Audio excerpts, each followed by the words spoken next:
bienvenue sur la chaîne Goman, chaîne dédiée aux investisseurs immobiliers. Je suis Dimitri Laroutis, je suis cadre supérieur dans la formation et également investisseur immobilier. Aujourd'hui, nous allons nous intéresser au déficit foncier. C'est un élément essentiel, notamment dans le cadre de votre optimisation fiscale de vos revenus fonciers. Fiscalité, déficit foncier, ce sont deux éléments qui sont centraux et liés. Votre objectif en tant qu'investisseur, c'est bien évidemment de réduire au maximum votre imposition. Le déficit foncier est l'un des éléments, un des outils qui vous permet de réduire votre imposition annuelle. Ce déficit foncier se réalise notamment quand vous avez choisi l'option du régime réel. C'est-à-dire que dans une autre vidéo, nous avons vu ce qu'était le régime réel. Je ne vais pas revenir en profondeur sur ces éléments, mais le régime réel permet tout simplement de déclarer au réel, c'est-à-dire déclarer spécifiquement l'ensemble des charges, l'ensemble des travaux que vous avez effectués dans un appartement. Alors, ce déficit foncier se prend en considération, en tout cas est pris en considération par les impôts, par le Trésor public, dans la limite annuelle de 10 700 €. On va voir que cet élément n'a pas beaucoup d'importance en soi, sachant que les déficits qui vont au-delà sont reportables sur 6 à 10 ans. Un autre élément essentiel à prendre en considération, c'est que ce déficit foncier est bien évidemment applicable à l'ensemble de vos revenus fonciers.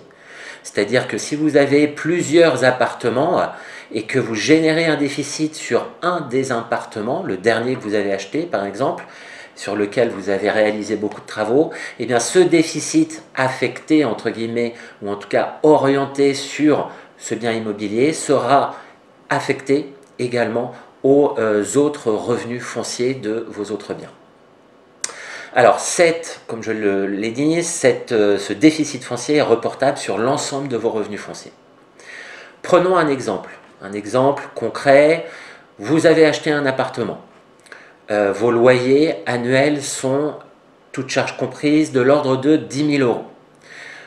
Ces 10 000 €, vous avez opté pour le régime réel. À ces 10 000 €, vous enlevez les charges de copropriété, bien évidemment. Vous enlevez la taxe foncière, l'assurance. Vous enlevez également, par exemple, les charges de gestion si vous faites appel à une agence immobilière pour gérer votre bien. Vous enlevez également les charges d'intérêt de votre emprunt. Globalement, l'ensemble de ces charges correspondront à peu près à 4 000 € de charges. Par exemple, les charges de copropriété, c'est à peu près 1 000 €. La taxe foncière sera à peu près de 700 €. Les charges d'intérêt seront à peu près de 1 500 €. L'assurance de 100 €. Donc globalement, l'ensemble des charges de fonctionnement, entre guillemets, de votre bien immobilier sera à peu près de 4 000 €. Ce qui sous-entend derrière que vous avez un bénéfice de l'ordre de 6 000 € qui correspond au bénéfice donc foncier. Vous avez réalisé dans cet appartement, lors de l'acquisition, vous avez réalisé à peu près 10 000 € de travaux. Qu'est-ce que ça sous-entend? Comment on calcule le déficit foncier? Eh bien, vous prenez le loyer, les bénéfices nets, d'accord, ce qu'on vient juste de calculer, c'est-à-dire 6 000 €.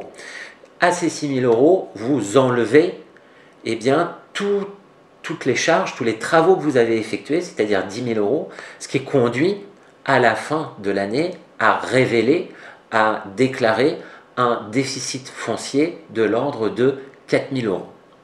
Qu'est-ce que vous allez faire de ce déficit de 4 000 €? Deux possibilités. Vous avez la possibilité de l'affecter à vos autres revenus fonciers, ce qui vient réduire au final, in fine, eh bien, vos bénéfices fonciers. Deuxième possibilité, vous avez la possibilité de les affecter, si vous n'avez pas d'autres biens immobiliers, de les affecter à vos revenus globaux. Dans tous les cas, vous allez réduire votre taux d'imposition et en tout cas le montant des impôts que vous allez payer. Exemple, vous êtes à une tranche marginale d'imposition de l'ordre de 30%. Sachant que le déficit foncier est affecté à vos revenus fonciers ou à vos revenus globaux, eh bien vous allez baisser soit vos revenus fonciers, soit vos revenus globaux de 4 000 euros, sachant que vous êtes à la tranche marginale de 30%, eh bien l'impôt que vous n'allez pas payer, entre guillemets, en tout cas la baisse d'impôt correspondante à ce déficit foncier sera 4 000 euros fois 30%, c'est-à-dire 1 200 euros. Donc globalement, vous avez réalisé des travaux pour 10 000 euros. Ces travaux, grâce au mécanisme du déficit foncier, vous conduira à voir votre imposition, votre montant d'impôt annuel baisser de 1 200 euros. En tout cas, l'année correspondant à vos travaux. Le problème se pose lorsque vous n'avez pas d'autres travaux à réaliser. En effet, si vous n'avez pas d'autres travaux à réaliser, eh bien vous allez payer après, eh bien, sur la totalité de vos revenus, un impôt assez fort. Ce constat, cet élément, sous-entend derrière que le déficit foncier est intéressant lorsque vous réalisez des travaux pour un montant important, c'est-à-dire plus de 10 000 euros. Globalement, l'idéal c'est 30, 40, 50 000 euros, ce qui permet au final de pouvoir bénéficier du déficit foncier sur plusieurs années, 1 an, 2 ans, 3 ans, 4 ans. Vous faites 40 000 euros de travaux dans un appartement, eh bien vous allez, la première année, avoir un déficit foncier qui va être de l'ordre peut-être de 30 000 euros.